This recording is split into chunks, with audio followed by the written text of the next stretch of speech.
ਅੰਮ੍ਰਿਤ ਬਾਣੀ ਤਦ ਹੈ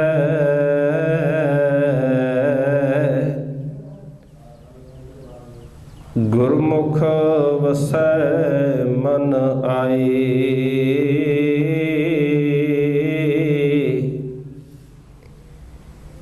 ਹਿਰਦੈ ਕਮਲ ਪਰਗਾਸਿਆ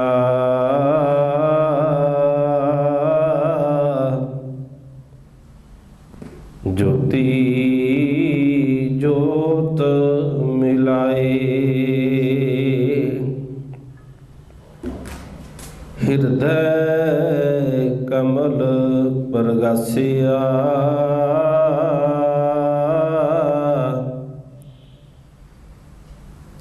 ज्योति जोत मिलाए।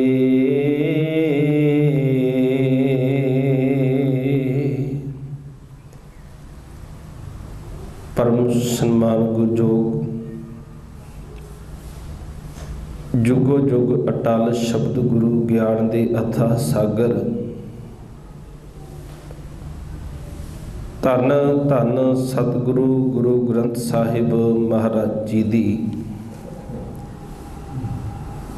पावन पवित्र गोद विच जुड़ बैठी गुरु प्यार वाली गुरु सवारी साध संगत जीओ। सतगुरु जी की अपार बख्शिश का सदका गुरु की पावन गोद विच जुड़ बैठण का सुभागा सुनहरा अवसर सानू सारियां नूं प्राप्त होया है।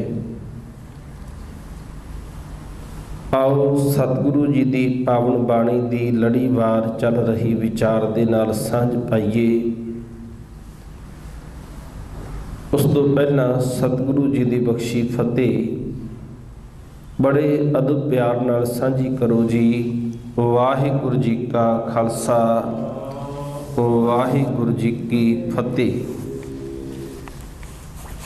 धन धन सतगुरु गुरु नानक साहिब सच्चे पातशाह जिन्हां दे पावन मुखार बिंद विचों उच्चारण कीती हुई पावन पवित्र निर्मल बाणी सिद्ध गोष्ठ दे सिरलेख हेठ जो कि रामकली राग विच गुरु पातशाह ने दर्ज की है। इस पावन बाणी की आपां लड़ीवार विचार साझी कर रहे हाँ। सतगुरु जी ने कृपा की जदों भाई गुरदास जी के बचना अनुसार के चढ़िया सोधन धरत लुकाई धरती ते वसती लुकाई नूं सोधन दे वास्ते भाव के उन्हां दे जीवन दे अंदर सुधार लियाउण वास्ते धन गुरु नानक साहिब सच्चे पातशाह ने चढ़ाई की। थां पर थां गए बहुत सारे राजसी आगू धार्मिक आगू ਜਾਂ फिर समाज ਦੇ ਵਿੱਚ ਵਿਚਰਨ ਵਾਲੇ ਲੋਕ ਧੰਨ ਗੁਰੂ ਨਾਨਕ ਸਾਹਿਬ ਸੱਚੇ ਪਾਤਸ਼ਾਹ ਨੂੰ ਮਿਲੇ ਤੇ ਮਹਾਰਾਜ ਦੀ ਹਰੇਕ ਦੇ ਨਾਲ ਮੁਲਾਕਾਤ ਹੋਈ ਵਾਰਤਾਲਾਪ ਹੋਇਆ। ਉਸ ਵਕਤ ਜੋਗੀਆਂ ਦਾ ਕਾਫੀ ਪ੍ਰਭਾਵ ਸੀ। ਜਦੋਂ ਉਹਨਾਂ ਦੇ ਨਾਲ ਸਤਿਗੁਰੂ ਜੀ ਦੀ ਮੁਲਾਕਾਤ ਹੋਈ ਹੁਣ ਇਹ ਗੱਲ ਧਿਆਨ ਰੱਖਣਾ ਵੀ ਜਿਸ ਲਹਿਰ ਦਾ बहुत ज़्यादा लोगों के उत्ते असर होवे जिहड़ी लहर बड़ी मजबूती दे नाल चल रही होवे उहदे सामने कोई होर उहदे उल्ट विचार आ जावे ते उहनूं बड़ी एक धक्का जिहा लगदा है। हुण जोगियां नूं इस गल दा धक्का लग्गिया क्योंकि गुरु नानक साहिब जी की जिहड़ी विचार सी वो जोगियां वाली नहीं सी हैगी। इस करके वो हुण यतन करते ने भी इहो जी गुरु नानक साहिब ना विचार की जाए क्योंकि विचार एक बहुत बड़ा हथियार है। दुनियावी जिहड़े शस्त्र ने ना जिथे ये काम नहीं करते उत्थे विचार काम करता है। तो दुनियावी शस्त्र भी जदों चलते ने हथियार चलते ने गल फिर भी विचार ती आके मुकदी है। दो फौजां लड़दियां ने ना, दो देश आपस ਵਿੱਚ टकरांदे ने, ਤੇ ਜਦੋਂ बहुत सारा कतलेआम हो जाता है, बहुत सारी तबाही हो जाती है, तो फिर भी दोनों देश के मुखी एक दूजे नाल मिल के बैठ के किसी ना किसी मुद्दे ते उन्हां दी सहमति बनती है, तो फिर विचार ते आके गल मुक जाती है। इस करके विचार बहुत वड्डा हथियार है, तो विचार ही क्योंकि हथियार जिहड़ा है ये तो किसी नूं मजबूरी वस करके अपने अधीन कर लेगा, तो फिर जदों बंदे कोल मौका बनिया तो फिर उहदी गुलामी दे हेठों बंदा निकल सकता है। पर जदों विचारां दा गुलाम हो जाए ना, जदों बंदा विचारां दे अधीन हो जाए तो फिर वो लखां यतन कीतियां भी उहदे हेठों निकल नहीं सकता, भावें झूठ दा गुलाम हो जाए चाहे सच दा हो जाए। हुण सतगुरु जी ने जदों अपने विचार उन्होंने सामने रखी तो जोगी चाहते ने कि गुरु नानक दे उत्ते इहो जिहा अपनियां विचारां दा असर पाया जाए कि गुरु नानक दे कोल उहदा कोई जवाब ना होवे, उहदा कोई उत्तर ना होवे। उन्हां सवाल जवाब जिहड़े कीते उन्हां विच अज जिहड़ा आपां सवाल नूं विचारना है वो ये है कि कवन मूल कवन मत वेला तेरा कवन गुरु जिसका तू चेला। कह लगे कि इस जीवन का मूल की है, मुढ़ की है, तो ये जड़ा वक्त है, ये जड़ा वेला है, ये जड़ा समा प्राप्त होया है, ये किहड़ी मत लैण दा वेला है। उन्हें सवाल भावें जोगी कर रहे हैं पर समझना आसानी भी है। हरेक प्राणी मात्र वास्ते जिहड़ा जवाब धन गुरु नानक साहब सच्चे पातशाह ने दिता बा कमाल है। वो सारियां ते लागू हुंदा, सारियां ते टुकदा है। पहला सवाल समझना, मूल की है, मुढ़ की है, और ये किहड़ी मत लैण दा वेला है। तेरा कमन गुरु हे नानक, अखीर विच इसे ही पौड़ी के अखीर विच उन्होंने धन गुरु नानक साहब नूं फिर बाला किया है। शुरू में उन्होंने बाला आख्या बच्चा, पर हुण जदों विचार करते हैं क्योंकि सतगुरु सच्चे पातशाह के अंदर वो ये भावना बिठाउणा चाहुंदे ने कि हे नानक जी, असी तेरे नालों किते वड्डे आ, तू साडे सामने बच्चा है।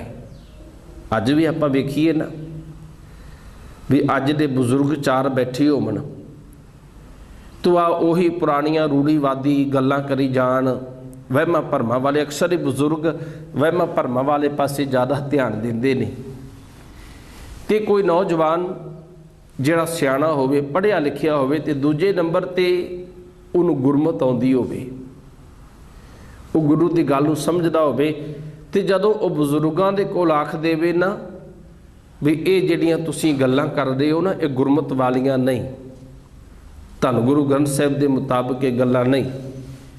इस करके सिख नूं आ काम नहीं करना चाहिए। जिवें कोई पुरानी चढ़ाई कर जाए तो बड़े भरम करते हैं बुजुर्ग, विआह शादी होवे बड़े कई सारे कर्म कांड किए जाते ने, होर कोई भी कारज होवे, क्योंकि इको गल उन्होंने कोल इको हथियार हुंदा भी चुप करके बैठ जा, कल दा जम्मे है, साडे सामने तू गल्लां कर रहा है, तू बच्चा है अजे, असी भी तो सारी उम्र सिक्खी ही कमाई है, तू नवा सिख जम पे है, यही गल हुंदी है ना। तू नवा आ गया है, असी भी तो सिख हाँ कि सानू नहीं पता गुरमत की है तो मनमत की है। गल की है कि बंदे ने जिहड़ी विचार नूं सारी उम्र कमाया हुंदा है और उही काम करदे आ विचार कमाउंदे आ, जदों काफ़ी उम्र लंघ जाती, जदों बुजुर्गी भी चला जाता है तो उन्होंने फिर दूजी विचार पाउंदी नहीं। हुण जोगियां नूं गल किवें चंगी लगे, एक तो अपने आप को ज्ञानवान बड़े समझते सन, वैसे उन्होंने कोल ज्ञान का भंडार भी बहुत सी, उन्होंने बड़ा अध्ययन किया सी धार्मिक ग्रंथों का, बहुत सारा उन्होंने पढ़िया होया सी, होर बहुत सारिया खोजां कीतियां सन। इस करके वो हंकारी सन कि ये नानक ਸਾਡੇ ਸਾਹਮਣੇ ਉਮਰ ਵਿੱਚ ਵੀ ਛੋਟਾ ਹੈ ਤੇ ਨਾਲੇ ਇਹ ਸਾਨੂੰ ਕੀ ਦੱਸ ਪਾਏਗਾ। ਇਸ ਕਰਕੇ ਉਹ ਬਾਲਾ ਕਹਿ ਕੇ ਸੰਬੋਧਨ ਕਰਦੇ ਨੇ ਤੇ ਸਤਿਗੁਰੂ ਸੱਚੇ ਪਾਤਸ਼ਾਹ ਨੂੰ ਇਹ ਗੱਲ ਵਿੱਚ ਉਲਝਾਉਣਾ ਚਾਹੁੰਦੇ ਨੇ।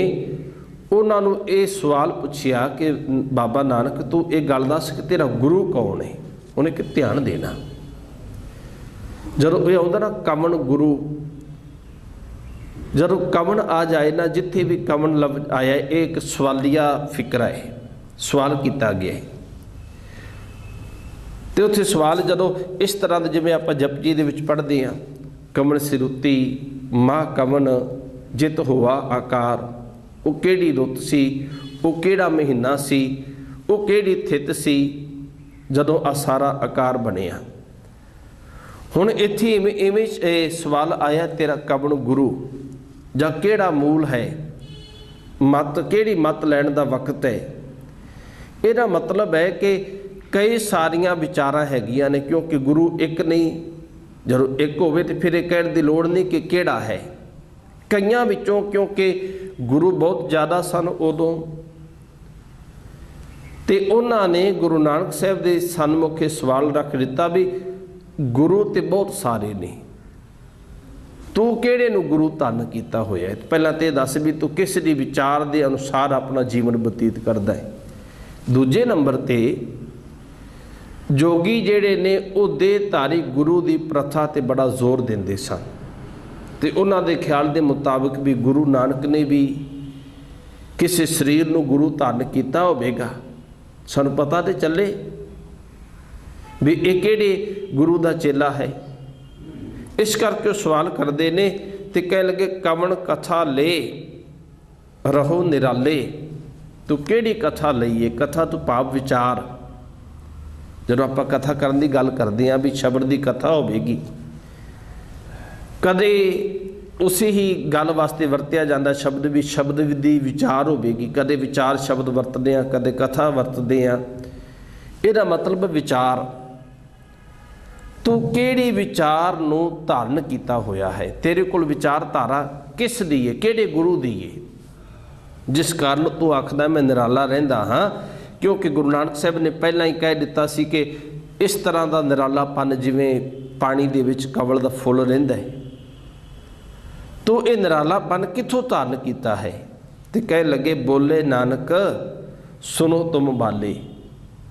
ਧੰਨ ਗੁਰੂ ਨਾਨਕ ਪਾਤਸ਼ਾਹ ਇਹ ਗੱਲ ਕਹਿ ਰਹੇ ਨੇ ਕਿ ਉਹ ਬੋਲੇ, ਜੋਗੀ ਬੋਲੇ, ਉਦੋਂ ਬੋਲਿਆ ਵੀ ਹੇ ਨਾਨਕ ਤੂੰ ਬੱਚਾ ਹੈ ਅਜੇ ਸਾਡੇ ਸਾਹਮਣੇ, ਸਾਡੀ ਗੱਲ ਨੂੰ ਧਿਆਨ ਨਾਲ ਸੁਣ ਤੇ ਇਹਦਾ ਜਵਾਬ ਦੇ। ਇਸ ਕਥਾ ਕਾ ਦੇ ਵਿਚਾਰ ਭਵਜਲ ਸ਼ਬਦ ਲੰਘਾਵਣ ਹਾਰ। ਧੰਨ ਗੁਰੂ ਨਾਨਕ ਸਾਹਿਬ ਸੱਚੇ ਪਾਤਸ਼ਾਹ ਨੂੰ ਕਹਿਣ ਲੱਗੇ ਵੀ ਤੂੰ ਇਸ ਕਥਾ ਦਾ ਵਿਚਾਰ ਦੇ ਜੋ ਅਸੀਂ ਤੇਰੇ ਸਾਹਮਣੇ ਵਿਚਾਰ ਰੱਖੀਏ ਨਾ। ਹੁਣ ਇਹਦੇ ਮੁਕਾਬਲੇ ਜਾਂ ਇਹਦੇ ਪ੍ਰਤੀ ਤੂੰ ਆਪਣੀ ਕੋਈ ਵਿਚਾਰ ਦੇ। ਤੂੰ ਸ਼ਬਦ ਦੀ ਗੱਲ ਕਰਦਾ ਹੈ ਪਰ ਉਸ ਸ਼ਬਦ ਭਵਜਲ ਤੋਂ ਕਿਵੇਂ ਪਾਰ ਲੰਘਾ ਸਕਦਾ ਹੈ। ਇਹ ਸਵਾਲ ਨੇ ਜੋਗੀਆਂ ਨੇ ਜੋ ਸਤਿਗੁਰੂ ਨਾਨਕ ਪਾਤਸ਼ਾਹ ਨੂੰ ਕੀਤੇ। ਹੁਣ ਆਓ ਆਪਾਂ ਗੁਰੂ ਨਾਨਕ ਸਾਹਿਬ ਦਾ ਜਿਹੜਾ ਜਵਾਬ ਹੈ ਉਹਦੀ ਵਿਚਾਰ ਕਰੀਏ। ਜੋ ਜਵਾਬ ਦਿੱਤਾ ਸਾਹਿਬ ਕਹਿਣ ਲੱਗੇ ਪਵਨ ਆਰੰਭ ਸਤਿਗੁਰ ਮਤ ਵੇਲਾ। ਕਹਿਣ ਲੱਗੇ ਇਹ ਜਿਹੜਾ ਸਰੀਰ ਦੀ ਆਰੰਭਤਾ ਹੈ ਨਾ ਇਹ ਹਵਾ ਤੋਂ ਹੈ ਤੇ ਹਵਾ ਦਾ ਵੀ ਜਿਹੜਾ ਮਤਲਬ ਹੈ ਕਿ ਸ਼ਬਦ ਹੈ। ਕਿਉਂਕਿ ਸਤਿਗੁਰ ਸੱਚੇ ਪਾਤਸ਼ਾਹ ਨੇ ਜਦੋਂ ਸੂਖਸ਼ਮ ਗੱਲ ਕੀਤੀ ਹੈ ਨਾ ਗੁਰੂ ਪਿਆਰ ਵਾਲਿਓ, ਉਨੀ ਦੇਰ ਤੱਕ ਸ਼ਬਦ ਨਹੀਂ ਹੋ ਸਕਦਾ ਜਿੰਨੀ ਦੇਰ ਤੱਕ ਹਵਾ ਨਾ ਹੋਵੇ। ਉਨੀ ਦੇਰ ਤੱਕ ਕੋਈ ਆਵਾਜ਼ ਨਹੀਂ ਪੈਦਾ ਹੋ ਸਕਦੀ ਜਿੰਨੀ ਦੇਰ ਤੱਕ ਹਵਾ ਨਾ ਹੋਵੇ। ਅੱਜ ਆਪਾਂ ਸਾਰੇ ਪੜ੍ਹੇ ਲਿਖੇ ਬੈਠੇ ਹਾਂ ਤੇ ਸਾਨੂੰ ਸਾਰਿਆਂ ਨੂੰ ਇਸ ਗੱਲ ਦਾ ਪਤਾ ਹੈ। ਪਹਿਲੀ ਗੱਲ ਤੇ ਸਾਨੂੰ ਬੋਲਣ ਦੇ ਵਾਸਤੇ ਸਾਡੇ ਫੇਫੜਿਆਂ ਦੇ ਵਿੱਚ ਹਵਾ ਚਾਹੀਦੀ ਹੈ। ਜੇ ਅੰਦਰ ਹਵਾ ਨਾ ਜਾਏਗੀ ਤਾਂ ਅਸੀਂ ਬੋਲਾਂਗੇ ਕਿਵੇਂ। ਤੇ ਸਤਿਗੁਰੂ ਜੀ ਨੇ ਵੀ ਬਚਨ ਕੀਤੇ ਨੇ ਨਾ, ਹਰ ਜਿਉ ਗੁਫਾ ਅੰਦਰ ਰੱਖ ਕੇ ਵਾਜਾ ਪਵਨ ਵਜਾਇਆ। ਧਿਆਨ ਦੇਣਾ ਸੀ ਜਦੋਂ ਆਨੰਦ ਸਾਹਿਬ ਦਾ ਪਾਠ ਕਰਦੇ ਹਾਂ ਨਾ ਅਸੀਂ ਇਹਦਾ ਉਚਾਰਨ ਤਕਰੀਬਨ ਗਲਤ ਕਰਦੇ ਹਾਂ। ਤਕਰੀਬਨ ਇਸ ਪੌੜੀ ਦਾ ਇਸ ਪੰਕਤੀ ਦਾ ਉਚਾਰਨ ਗਲਤ ਕੀਤਾ ਜਾਂਦਾ ਹੈ। ਉਹ ਕਿਵੇਂ ਵਿਸ਼ਰਾਮ ਗਲਤ ਲਾਇਆ ਜਾਂਦਾ, ਜਿਹੜਾ ਅਰਧ ਵਿਸ਼ਰਾਮ ਹੈ ਨਾ ਅਸੀਂ ਆਮ ਤੌਰ ਤੇ ਇਹਦਾ ਵਿਸ਼ਰਾਮ ਲਾਉਂਦੇ ਆ, ਹਰ ਜੀਓ ਗੁਫਾ ਅੰਦਰ ਰੱਖ ਕੇ ਵਾਜਾ ਪਵਨ ਵਜਾਇਆ। ਜੇ ਇਸ ਦੇ ਅਰਥ ਕਰਨੇ ਹੋਣ ਤੇ ਨਹੀਂ ਹੋ ਪਾਣਗੇ। ਇਸ ਕਰਕੇ ਇਹਨੂੰ ਅਗਰ ਆਪਾਂ ਅਰਥਾਂ ਦੇ ਨਾਲ ਵਿਚਾਰ ਕੇ ਪੜਾਂਗੇ ਤੇ ਫਿਰ ਇਹਦਾ ਉਚਾਰਨ ਹੋਵੇਗਾ ਹਰ। ਹਰ ਤੇ ਅਰਧ ਵਿਸ਼ਰਾਮ, ਹਰ ਕਹਿ ਕੇ ਨਾ ਅਰਧ ਵਿਸ਼ਰਾਮ ਦੇਣਾ ਹੈ, ਕੌਮਾ ਲਗਾਣਾ ਉੱਥੇ। ਹਰ ਵੱਖਰਾ ਹੋ ਜਾਏਗਾ। ਹਰ ਦੇ ਮਤਲਬ ਹੈ ਹਰੀ, ਅਕਾਲ ਪੁਰਖ ਪਰਮਾਤਮਾ। ਜੀਓ ਗੁਫਾ ਅੰਦਰ ਰੱਖ ਕੇ ਉਸੇ ਪਰਮੇਸ਼ਰ ਨੇ ਇਹ ਸਰੀਰ ਰੂਪੀ ਗੁਫਾ ਦੇ ਅੰਦਰ ਜੀਓ ਟਿਕਾਇਆ ਹੈ, ਭਾਵ ਇਹਦੇ ਅੰਦਰ ਉਹ ਸੱਤਿਆ ਟਿਕਾਈ ਹੈ, ਉਹ ਆਤਮਾ ਟਿਕਾਈ ਹੈ ਤੇ ਪਵਨ ਦਾ ਵਾਜਾ ਵਜਾ ਦਿੱਤਾ। ਪਵਨ ਦਾ ਵਾਜਾ ਵਜਾ ਦਿੱਤਾ। ਜਿਸ ਤਰ੍ਹਾਂ ਹਾਰਮੋਨੀਅਮ ਵੱਜਦਾ ਹੈ ਨਾ, ਇਹ ਤਾਂ ਵੱਜਦਾ ਇਹਦੇ ਵਿੱਚ ਹਵਾ ਭਰੀ ਜਾਂਦੀ ਹੈ।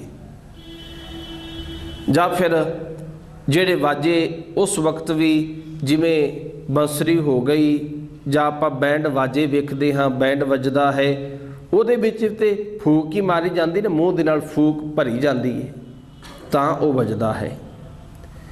ਇਸੇ ਤਰ੍ਹਾਂ ਸਤਿਗੁਰੂ ਸੱਚੇ ਪਾਤਸ਼ਾਹ ਕਹਿਣ ਲੱਗੇ ਉਸ ਅਕਾਲ ਪੁਰਖ ਵਾਹਿਗੁਰੂ ਨੇ ਸਾਡੇ ਅੰਦਰ ਇਹ ਸਿਸਟਮ ਫਿੱਟ ਕਰ ਦਿੱਤਾ। ਮਾਨੋ ਇਹ ਫੇਫੜੇ ਰੂਪੀ ਪੱਖੇ ਲਾ ਦਿੱਤੇ ਜੋ ਆਟੋਮੈਟਿਕਲੀ ਚੱਲ ਰਹੇ ਨੇ, ਬਾਹਰੋਂ ਹਵਾ ਖਿੱਚਦੇ ਨੇ ਤੇ ਫਿਰ ਸਾਡੇ ਅੰਦਰੋਂ ਇਹ ਉਹਨੇ ਸੁਰਾਂ ਫਿੱਟ ਕੀਤੀਆਂ ਨੇ ਸਾਡੇ ਗਲੇ ਦੇ ਵਿੱਚ।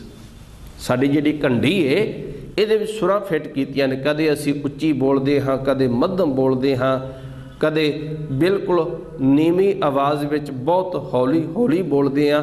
ਇਹ ਵਾਜਾ ਤੇ ਵੱਜ ਰਿਹਾ ਹੈ। ਹੁਣ ਇਹ ਸਾਰੀ ਆਰੰਭਤਾ ਕਿੱਥੋਂ ਹੋਈ? ਪਵਨ ਤੋਂ। ਤੇ ਧੰਨ ਗੁਰੂ ਗ੍ਰੰਥ ਸਾਹਿਬ ਸੱਚੇ ਪਾਤਸ਼ਾਹ ਕਹਿੰਦੇ ਨੇ ਸਾਚੇ ਤੇ ਪਵਨਾ ਭਇਆ, ਪਵਨੇ ਤੇ ਜਲ ਹੋਏ।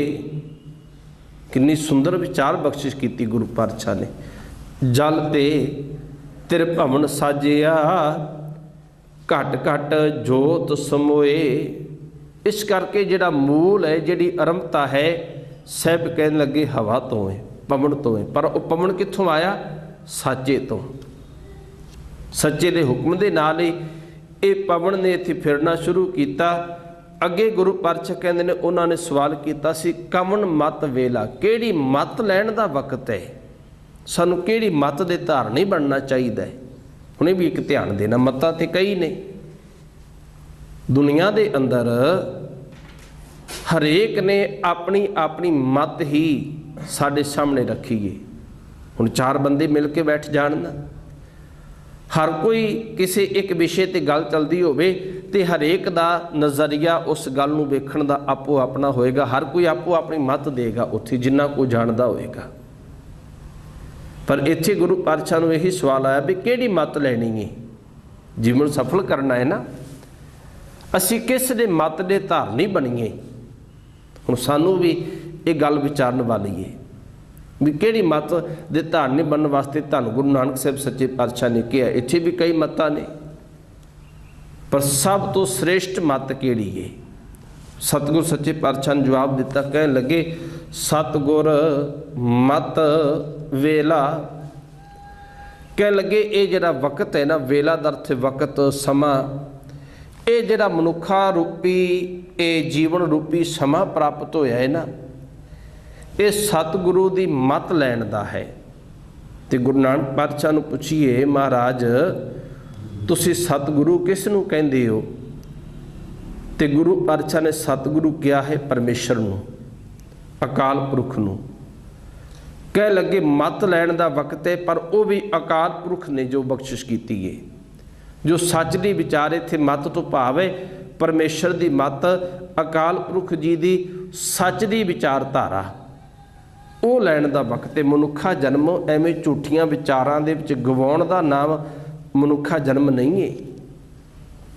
ਇੱਥੇ ਸੱਚ ਦੀ ਵਿਚਾਰ ਨੂੰ ਗ੍ਰਹਿਣ ਕਰਨਾ ਪਏਗਾ, ਸੱਚ ਦੀ ਵਿਚਾਰ ਨੂੰ ਸਮਝਣਾ ਪਏਗਾ।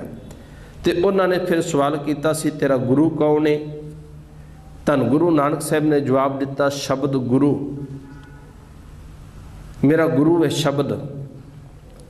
ਤੇ ਫਿਰ ਉਹਨਾਂ ਨੇ ਕਿਹਾ ਸੀ ਕਿਸ ਕਾ ਤੂੰ ਚੇਲਾ, ਤੂੰ ਕਿਸ ਦਾ ਚੇਲਾ ਹੈ? ਧੰਨ ਗੁਰੂ ਨਾਨਕ ਸਾਹਿਬ ਨੇ ਜਿਹੜਾ ਜਵਾਬ ਦਿੱਤਾ ਬੜੇ ਕਮਾਲ ਦਾ। ਪਿਆਰ ਵਾਲਿਓ ਥੋੜ੍ਹਾ ਜਿਹਾ ਸਮਝਣ ਦਾ ਯਤਨ ਕਰਿਓ। ਸਾਹਿਬ ਕਹਿ ਲੱਗੇ ਸ਼ਬਦ ਗੁਰੂ ਸੁਰਤ ਧੁਨ ਚੇਲਾ। ਮੇਰਾ ਗੁਰੂ ਸ਼ਬਦ ਹੈ ਤੇ ਜਿਹੜੀ ਮੇਰੀ ਸੁਰਤ ਹੈ ਉਹ ਉਸ ਸ਼ਬਦ ਦੀ ਧੁਨੀ ਦੇ ਵਿੱਚ ਜੁੜਦੀ ਹੈ। ਸ਼ਬਦ ਦੀ ਧੁਨੀ ਵਿੱਚ ਮੈਂ ਉਹਨੂੰ ਜੋੜਦਾ ਹਾਂ, ਮੇਰੀ ਸੁਰਤ ਉਹਦਾ ਚੇਲਾ ਬਣਦੀ ਏ। ਇੱਥੇ ਹੁਣ ਸ਼ਬਦ ਤੋਂ ਭਾਵ ਕੀ? ਸਤਿਗੁਰੂ ਹੈ ਅਕਾਲ ਪੁਰਖ, ਸ਼ਬਦ ਵੀ ਉਸ ਅਕਾਲ ਪੁਰਖ ਦਾ ਭਾਵ ਉਹ ਸਦਾ ਥਿਰ ਰਹਿਣ ਵਾਲਾ ਜਿਹੜਾ ਹਰੀ ਏ ਅਕਾਲ ਪੁਰਖ ਹੈ, ਉਹਦਾ ਬਖਸ਼ਿਸ਼ ਕੀਤਾ ਹੋਇਆ ਗਿਆਨ, ਉਹਦੇ ਵਿੱਚ ਸੁਰਤ ਨੂੰ ਜੋੜਨਾ। ਨਾ ਤੇ ਸਰੀਰ ਚੇਲਾ ਹੈ ਨਾ ਸਰੀਰ ਗੁਰੂ ਹੈ। ਕਿਉਂਕਿ ਜੋਗੀ ਗੁਰੂ ਨਾਨਕ ਪਾਤਸ਼ਾਹ ਨੂੰ ਇਹ ਸਵਾਲ ਕਰਦੇ ਸਨ ਕਿ ਸ਼ਾਇਦ ਇਹਦਾ ਵੀ ਕੋਈ ਦੇਹਧਾਰੀ ਗੁਰੂ ਹੋਏਗਾ ਜਿਸ ਕੋਲੋਂ ਗੁਰੂ ਨਾਨਕ ਨੇ ਗਿਆਨ ਦਿਆ ਹੋਵੇਗਾ। ਹੁਣ ਸਤਿਗੁਰੂ ਨਾਨਕ ਪਾਤਸ਼ਾਹ ਦਾ ਜੀਵਨ ਜਦੋਂ ਆਪਾਂ ਪੜ੍ਹਦੇ ਹਾਂ ਗੁਰੂ ਪਿਆਰ ਵਾਲਿਓ, ਗੁਰੂ ਨਾਨਕ ਸਾਹਿਬ ਦੇ ਜੀਵਨ ਦੇ ਵਿੱਚ ਇੱਕ ਵਾਰੀ ਉਹ ਵਕਤ ਆਇਆ ਜਦੋਂ ਦੇਹਧਾਰੀ ਗੁਰੂ ਨੂੰ ਧਾਰਨ ਕਰਨ ਦੀ ਗੱਲ ਆਈ। ਜਦੋਂ ਜਨੇਊ ਪਾਉਣ ਲੱਗੇ, ਅਸਲ ਵਿੱਚ ਬ੍ਰਾਹਮਣ ਨੂੰ ਗੁਰੂ ਧਾਰਨ ਕਰਨ ਦੀ ਇੱਕ ਮਰਿਆਦਾ ਸੀ। ਬ੍ਰਾਹਮਣ ਨੂੰ ਗੁਰੂ ਧਾਰਨ ਕਰਨ ਦੀ ਇੱਕ ਰੀਤੀ ਸੀ ਉਸ ਵਕਤ ਕਿ ਬ੍ਰਾਹਮਣ ਜੀ ਦੇ ਗਲ ਵਿੱਚ ਜਨੇਊ ਪਾ ਦਿੰਦਾ ਸੀ, ਉਹਦਾ ਗੁਰੂ ਬਣ ਜਾਂਦਾ ਸੀ ਬ੍ਰਾਹਮਣ। ਸਤਿਗੁਰੂ ਨਾਨਕ ਪਾਤਸ਼ਾਹ ਨੂੰ ਇਹ ਗੱਲ ਥੋੜ੍ਹਾ ਜਿਹਾ ਨੁਕਤਾ ਸਮਝਣ ਵਾਲਾ ਕਿ ਜਨੇਊ ਦੇ ਨਾਲ ਕੋਈ ਲੈਣ ਦੇਣ ਨਹੀਂ ਹੈ। ਜਨੇਊ ਪਾਉਣ ਨੂੰ ਪਾ ਲੈਂਦੇ ਗੁਰੂ ਨਾਨਕ ਪਾਤਸ਼ਾਹ, ਇੱਕ ਤੇ ਚਿੰਨ੍ਹ ਹੈ, ਇਹਦੇ ਨਾਲ ਜਨੇਊ ਪਾਉਣ ਦੇ ਨਾਲ ਕੋਈ ਪ੍ਰਸ਼ਨ ਨਹੀਂ ਸੀ ਹੋ ਜਾਣਾ। ਪਰ ਅਸਲ ਦੇ ਵਿੱਚ ਗੱਲ ਕੀ ਹੋਣੀ ਸੀ ਵੀ ਬ੍ਰਾਹਮਣ ਨੇ ਗੁਰੂ ਬਣ ਜਾਣਾ ਸੀ। ਇੱਕ ਸਰੀਰ ਨੂੰ ਗੁਰੂ ਮੰਨਣ ਦੇ ਵਾਸਤੇ ਧੰਨ ਗੁਰੂ ਨਾਨਕ ਪਾਤਸ਼ਾਹ ਤਿਆਰ ਨਹੀਂ ਸਨ, ਕਿਉਂਕਿ ਸਰੀਰ ਗੁਰੂ ਹੋ ਹੀ ਨਹੀਂ ਸਕਦਾ। ਕਿਉਂਕਿ ਆਪਾਂ ਬਚਨ ਪੜ੍ਹਦੇ ਆਸਾ ਕੀ ਵਾਰ ਦੇ ਵਿੱਚ ਉਹ ਮੂਆ ਉਹ ਝੜ ਪਿਆ ਵੇ ਤੱਗਾ ਗਿਆ ਗੁਰ ਬ੍ਰਾਹਮਣ ਥੀਆ। ਬ੍ਰਾਹਮਣ ਨੇ ਗੁਰੂ ਬਣ ਜਾਣਾ ਹੈ। ਜਦੋਂ ਬ੍ਰਾਹਮਣ ਦੀ ਜਨੇਊ ਪਾ ਦਿੱਤਾ, ਮੰਤਰ ਪੜ੍ਹਿਆ ਤੇ ਜਿਹਦੇ ਗਲ ਵਿੱਚ ਜਨੇਊ ਪਾ ਦਿੱਤਾ ਨਾ, ਕਿਉਂਕਿ ਇੱਕ ਮਰਿਆਦਾ ਸੀ। ਬ੍ਰਾਹਮਣ ਦੇ ਘਰ ਬੱਚਾ ਜਨਮੇ, ਜਦੋਂ ਇੰਨੇ ਸਾਲਾਂ ਦਾ ਹੋ ਜਾਏ ਉਹਦੇ ਵਿੱਚ ਉਹਦੇ ਗਲ ਵਿੱਚ ਜਨੇਊ ਪਾਇਆ ਜਾਏ ਤੇ ਕਹਿ ਦਿੱਤਾ ਜਾਏ ਵੀ ਅੱਜ ਤੋਂ ਬਾਅਦ ਤੇਰਾ ਗੁਰੂ ਬ੍ਰਾਹਮਣ ਹੈ, ਤੂੰ ਜਿੰਨੇ ਵੀ ਕਰਮ ਕਰਨੇ ਨੇ ਇਹਦੇ ਅਨੁਸਾਰ ਹੀ ਹੋ ਕੇ ਕਰਨੇ ਨੇ। ਖੱਤਰੀ ਦੇ ਘਰ ਬੱਚਾ ਜਨਮੇ ਉਹਦੇ ਗਲ ਵਿੱਚ ਵੀ ਜਨੇਊ, ਜੇਕਰ ਦੂਜੇ ਵੈਸ਼ ਦੇ ਘਰ ਵਿੱਚ ਵੀ ਜਨਮੇ ਇਹ ਗੱਲ ਵੱਖਰੀ ਕਿ ਜਨੇਊ ਵੀ ਉਹਨਾਂ ਦੇ ਅਲੱਗ-ਅਲੱਗ ਸਨ। ਖੱਤਰੀ ਦੇ ਗਲ ਵਿੱਚ ਰੇਸ਼ਮ, ਖਿਮਾ ਕਰਨਾ, ਬ੍ਰਾਹਮਣ ਦੇ ਗਲ ਵਿੱਚ ਰੇਸ਼ਮ ਦਾ, ਖੱਤਰੀ ਦੇ ਗਲ ਵਿੱਚ ਕਪਾਹ ਦਾ, ਤੇ ਜਿਹੜਾ ਵੈਸ਼ ਹੈ ਉਹਦੇ ਗਲ ਦੇ ਵਿੱਚ ਸਣ ਦਾ ਜਨੇਊ, ਤੇ ਜਿਹੜਾ ਸ਼ੂਦਰ ਹੈ ਉਹਨੂੰ ਅਧਿਕਾਰ ਨਹੀਂ ਪਾਉਣ ਦਾ, ਉਹ ਜਨੇਊ ਪਾ ਹੀ ਨਹੀਂ ਸਕਦਾ ਕਿਉਂਕਿ ਉਹਦੀ ਮੁਕਤੀ ਨਹੀਂ ਹੋ ਸਕਦੀ। ਇਸ ਕਰਕੇ ਧੰਨ ਗੁਰੂ ਨਾਨਕ ਸਾਹਿਬ ਮਹਾਰਾਜ ਨੇ ਜਦੋਂ ਉੱਥੇ ਜਨੇਊ ਪਾਉਣ ਤੋਂ ਇਨਕਾਰ ਕੀਤਾ ਨਾ, ਅਸਲ ਵਿੱਚ ਉਹ ਦੇਹਧਾਰੀ ਗੁਰੂ ਨੂੰ ਨਹੀਂ ਮੰਨਣਾ ਇਹ ਧੰਨ ਗੁਰੂ ਨਾਨਕ ਸਾਹਿਬ ਦੀ ਪ੍ਰਤੀਕਿਰਿਆ ਸੀ ਵੀ ਮੇਰਾ ਕੋਈ ਗੁਰੂ ਦੇਹ ਨਹੀਂ ਹੋ ਸਕਦਾ। ਤੇ ਉਦੋਂ ਹੋਰ ਤੇ ਕਿਸੇ ਨੂੰ ਗੁਰੂ ਧਾਰਨ ਨਹੀਂ ਕੀਤਾ, ਪਰ ਧੰਨ ਗੁਰੂ ਨਾਨਕ ਸਾਹਿਬ ਸੱਚੇ ਪਾਤਸ਼ਾਹ ਨੇ ਉਸ ਤੋਂ ਪਹਿਲਾਂ ਵੀ ਬਾਣੀ ਉਚਾਰਨ ਕੀਤੀ। ਪੱਟੀ 6 ਸਾਲ ਦੀ ਉਮਰ ਸੀ। ਇਤਿਹਾਸ ਵਿੱਚੋਂ ਜ਼ਿਕਰ ਮਿਲਦਾ ਹੈ ਪੁਰਾਤਨ ਜਨਮ ਸਾਖੀ ਵਿੱਚ ਵੀ ਸਤਿਗੁਰੂ ਨਾਨਕ ਪਾਤਸ਼ਾਹ 6 ਸਾਲ ਦੇ ਹੋਏ ਤੇ ਜਦੋਂ ਪਿਤਾ ਕਾਲੂ ਜੀ ਪਾਂਧੇ ਗੋਪਾਲ ਕੋਲ ਪੜ੍ਹਨ ਵਾਸਤੇ ਲੈ ਗਏ, ਜਦੋਂ ਉਹਨੇ ਅੱਖਰਾਂ ਦੀ ਪੜ੍ਹਾਈ ਆਰੰਭ ਕਰਵਾਈ, ਸਤਿਗੁਰੂ ਨੇ ਕੋਈ ਸਿੱਖਿਆ ਤੇ ਉਹਦੇ ਭਾਵ ਅਰਥ ਪੁੱਛੇ ਤੇ ਉਹ ਦੱਸ ਨਾ ਪਾਇਆ, ਫਿਰ ਉੱਥੇ ਪੱਟੀ ਉਚਾਰਨ ਕੀਤੀ। ਹੁਣ ਉਦੋਂ ਕਿਹੜਾ ਗੁਰੂ ਸੀ? ਕੋਈ ਦੇਹਧਾਰੀ ਗੁਰੂ ਨਹੀਂ ਸੀ ਧਾਰਨ ਕੀਤਾ ਜਿਹਦੇ ਕੋਲੋਂ ਕੋਈ ਸਿੱਖਿਆ ਲਈ ਹੋਵੇ। ਇਹ ਰੱਬੀ ਬਖਸ਼ਿਸ਼ ਸੀ ਧੰਨ ਗੁਰੂ ਨਾਨਕ ਪਾਤਸ਼ਾਹ ਦੇ ਉੱਤੇ। ਉਹ ਰੱਬੀ ਬਖਸ਼ਿਸ਼ ਜੋ ਅਕਾਲ ਪੁਰਖ ਵਾਹਿਗੁਰੂ ਜੀ ਦੇ ਵੱਲੋਂ ਪ੍ਰਾਪਤ ਹੋਈ, ਮਹਾਰਾਜ ਕਹਿਣ ਲੱਗੇ ਉਹੀ ਮੇਰਾ ਗੁਰੂ ਹੈ, ਉਹੀ ਗੁਰੂ ਹੈ। ਉਹ ਰੱਬੀ ਬਖਸ਼ਿਸ਼ ਬਾਣੀ ਦੇ ਰੂਪ ਦੇ ਵਿੱਚ ਸਤਿਗੁਰੂ ਨਾਨਕ ਪਾਤਸ਼ਾਹ ਨੇ ਸੰਭਾਲੀ, ਗੁਰੂ ਨਾਨਕ ਪਾਤਸ਼ਾਹ ਨੇ ਸੰਭਾਲੀ। ਅੱਜ ਅਸੀਂ ਕਈ ਵਾਰੀ ਉਹ ਗਲਤ ਵਾਲੇ ਪਾਸੇ ਚੱਲ ਪੈਂਦੇ ਹਾਂ, ਜਾਂ ਕੁਰਾਹੇ ਪਾਉਣ ਵਾਲੇ ਅਸੀਂ ਸੇਧ ਗੁਰੂ ਪਾਤਸ਼ਾਹ ਕੋਲ ਨਹੀਂ ਲੈਂਦੇ ਨਾ ਜਦੋਂ, ਤੇ ਇਹ ਪ੍ਰਚਾਰ ਕੀਤਾ ਗਿਆ ਵੀ ਦੇਹ ਤੋਂ ਬਿਨਾਂ, ਸਰੀਰ ਤੋਂ ਬਿਨਾਂ ਸਾਡਾ ਪਾਰ ਉਤਾਰਾ ਨਹੀਂ ਕਿਸੇ ਰੂਪ ਦੇ ਵਿੱਚ ਵੀ। ਸਾਨੂੰ ਸਰੀਰ ਚਾਹੀਦਾ ਸ਼ਬਦ ਗੁਰੂ ਦੇ ਨਾਲ ਜੁੜਨ ਵਾਸਤੇ ਵੀ ਸਰੀਰ ਚਾਹੀਦਾ ਹੈ। ਮੈਂ ਇੱਕ ਦਿਨ ਬੇਨਤੀ ਕੀਤੀ ਸੀ, ਸਤਿਗੁਰੂ ਜੀ ਨੇ ਸਾਨੂੰ ਖਾਲਸਾ ਲਖ ਬਖਸ਼ਿਸ਼ ਕੀਤਾ, ਸਾਨੂੰ ਖਾਲਸੇ ਕਿਹਾ ਧੰਨ ਗੁਰੂ ਗੋਬਿੰਦ ਸਿੰਘ ਮਹਾਰਾਜ ਨੇ। ਉਹਦੇ ਪਿੱਛੇ ਜਿਹੜੀ ਵਿਚਾਰ ਹੈ ਨਾ, ਕਿਤੇ ਆਪਾਂ ਸਮਝ ਲਈਏ ਤੇ ਸਾਨੂੰ ਪਤਾ ਲੱਗ ਜਾਏ ਵੀ ਇੱਥੇ ਸਰੀਰ ਨੂੰ ਕਿਤੇ ਵੀ ਪ੍ਰਵਾਨ ਨਹੀਂ ਕੀਤਾ ਗੁਰੂ ਪਾਤਸ਼ਾਹ ਨੇ। ਅਸਲ ਵਿੱਚ ਹੋਇਆ ਕੀ ਸੀ, ਮੈਂ ਸੰਖੇਪ ਵਿੱਚ ਬੇਨਤੀ ਕਰਾਂ। ਮਸੰਦ ਪ੍ਰਥਾ ਬਾਰੇ ਆਪਾਂ ਸਾਰੇ ਜਾਣਦੇ ਹਾਂ। ਧੰਨ ਗੁਰੂ ਗੋਬਿੰਦ ਸਿੰਘ ਮਹਾਰਾਜ ਦਾ ਵਕਤ ਆਇਆ, ਇਹ ਆਰੰਭ ਕੀਤੀ ਗੁਰੂ ਰਾਮਦਾਸ ਮਹਾਰਾਜ ਨੇ ਤਾਂ ਕਿ ਸਿੱਖੀ ਦਾ ਪ੍ਰਚਾਰ ਕੀਤਾ ਜਾ ਸਕੇ। ਪਰ ਗੁਰੂ ਗੋਬਿੰਦ ਸਿੰਘ ਮਹਾਰਾਜ ਦੇ ਵਕਤ ਮਸੰਦਾਂ ਨੇ ਸਮਝ ਲਿਆ ਕਿ ਸਾਡੇ ਤੋਂ ਬਿਨਾਂ ਹੁਣ ਗੁਰੂ ਕਿਸੇ ਕੰਮ ਦਾ ਨਹੀਂ ਹੈ। ਅਸੀਂ ਸੰਗਤ ਲੈ ਕੇ ਜਾਂਦੇ ਹਾਂ ਤੇ ਗੁਰੂ ਕੋਲ ਸੰਗਤ ਜੁੜਦੀ ਹੈ, ਅਸੀਂ ਮਾਇਆ ਲੈ ਕੇ ਜਾਂਦੇ ਹਾਂ ਤੇ ਗੁਰੂ ਕੋਲ ਮਾਇਆ ਪਹੁੰਚਦੀ ਹੈ, ਅਸੀਂ ਪਦਾਰਥ ਲੈ ਕੇ ਜਾਂਦੇ ਹਾਂ ਗੁਰੂ ਕੋਲ ਪਦਾਰਥ ਆਉਂਦੇ ਨੇ। ਜੇ ਅਸੀਂ ਜਾਣੋਂ ਬੰਦ ਹੋ ਗਏ ਫਿਰ ਗੁਰੂ ਕਿਸ ਕੰਮ ਦਾ, ਫਿਰ ਕਿਹਨੇ ਮੰਨਣਾ ਗੁਰੂ ਗੋਬਿੰਦ ਸਿੰਘ ਨੂੰ। ਇਸ ਕਰਕੇ ਮਸੰਦਾਂ ਨੇ ਸਲਾਹਾਂ ਵੀ ਦੇਣੀਆਂ ਸ਼ੁਰੂ ਕਰ ਦਿੱਤੀਆਂ ਵੀ ਤੁਸੀਂ ਵਕਤ ਨੂੰ ਵਿਚਾਰੋ, ਸ਼ਸਤਰ ਨਾ ਚੁੱਕੋ, ਇਹ ਨਾ ਕਰੋ, ਉਹ ਨਾ ਕਰੋ। ਤੇ ਫਿਰ ਆਪਣੀ ਪੂਜਾ ਕਰਵਾਉਣ ਵੀ ਲੱਗ ਪਏ। ਹੁਣ ਜਦੋਂ ਵੀ ਇਹ ਸਿੱਖ ਨੇ ਵੇਖਣਾ ਤੇ ਮਸੰਦ ਦੇ ਮੂੰਹ ਵੱਲ ਵੇਖਣਾ ਵੀ ਜਦੋਂ ਮਸੰਦ ਕਹੇਗਾ ਉਦੋਂ ਗੁਰੂ ਕੋਲ ਜਾਣਾ ਹੈ।